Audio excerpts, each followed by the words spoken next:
भारत माता की, छत्रपति शिवाजी महाराज की, छत्रपति शिवाजी महाराज की।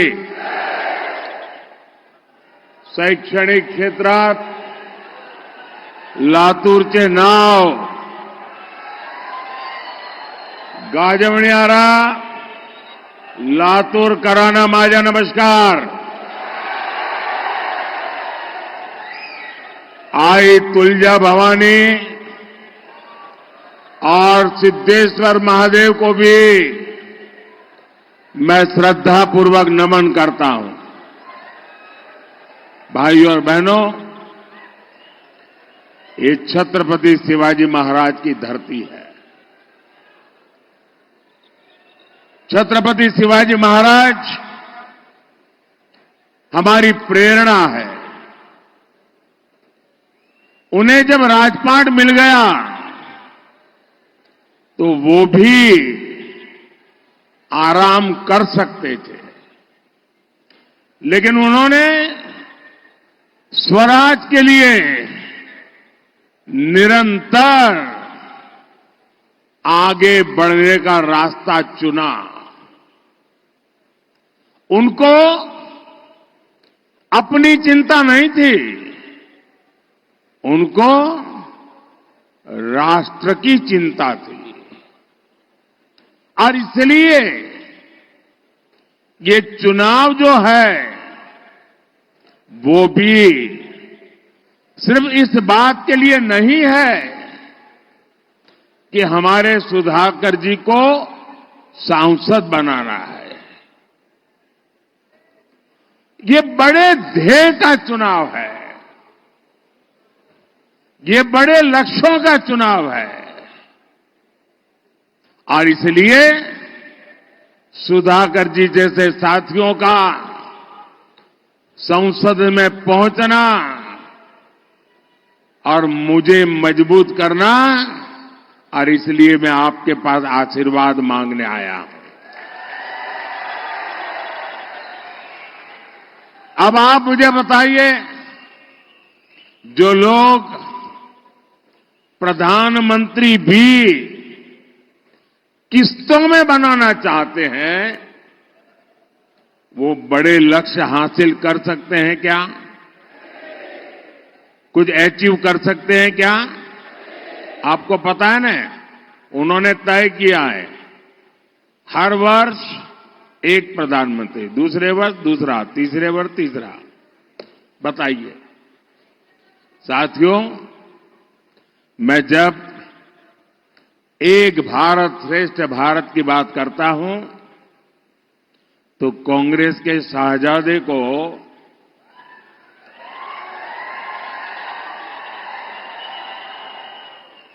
बुखार चढ़ जाता है। कहते हैं कि मोदी एक भारत की बात क्यों करता है? भारत को खंड खंड में देखने वाले लोग प्रधानमंत्री पद को भी खंड खंड में बांटना चाहते हैं। 5 साल में 5 पीएम का इनका प्लान, यानी बारी बारी देश को लूटने की योजना। मैं जरा लातूर के भाई बहनों से पूछना चाहता हूं, क्या ऐसे लोगों को रत्ती भर भी मौका दे सकते हैं क्या?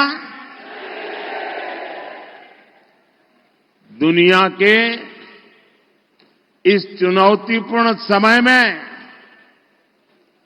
क्या हम देश को अस्थिरता में झोंक सकते हैं क्या? भाइयों और बहनों, कांग्रेस ने आपको लूटने का भी एक बहुत खतरनाक प्लान बनाया है। कांग्रेस कहती है कि वो पहले देशवासियों की कमाई का एक्सरे करेगी, फिर आपकी संपत्ति पर कब्जा करेगी और फिर उसे अपने वोट बैंक को बांट देगी। आप मुझे बताइए, आप अपनी संपत्ति कांग्रेस को देना चाहेंगे क्या? उनकी सरकार कब्जा करना चाहे, कब्जा करने देंगे क्या? ये आपकी गाढ़ी कमाई, मेहनत की कमाई, उसको लूटने देंगे क्या? साथियों, कांग्रेस की नजर सिर्फ आपकी वर्तमान कमाई पर ही नहीं है, लेकिन आप जो संपत्ति अपने बच्चों के लिए जोड़ रहे हैं, उस पर भी कांग्रेस गीध नजर लगा करके बैठी हुई है। आपने सुना होगा उनके महाशय क्या कह रहे हैं। अब हमारे देश में तो हम लोग खुद मेहनत करते हैं, भोग नहीं करते हैं, जरूरत से ही जिंदगी पूरी करते हैं और पाई पाई बचाते रहते हैं, हमारे स्वभाव में है। और हर मां बाप की इच्छा रहती है कि कुछ न कुछ बचाएं ताकि मरने के बाद कुछ अपने संतानों को दे करके जाएं। ये हर मां बाप की इच्छा होती है कि नहीं होती है? गरीब से गरीब मां बाप होगा तो भी बच्चों को कुछ देकर के जाना चाहता है कि नहीं जाना चाहता है? अब ये कहते हैं कि आपने जो कमाया है, जो जमा किया है, वो पूरा का पूरा आप अपने संतानों को नहीं दे सकते हैं। अगर आपने 10 एकड़ भूमि है और बच्चों को मरने के बाद देना चाहते हो तो 5 एकड़ दे पाओगे। 5 एकड़ ये कांग्रेस का मकसद है, वो ले लेंगे। आपके पास 2 घर हैं तो 1 घर आप बेटे को नहीं दे पाएंगे, 1 ही दे पाएंगे। और इसलिए वो इनहेरिटेंस टैक्स लगाने की बात करते हैं। जो मरने के बाद आपकी संपत्ति बच्चों को मिलने वाली है, उसमें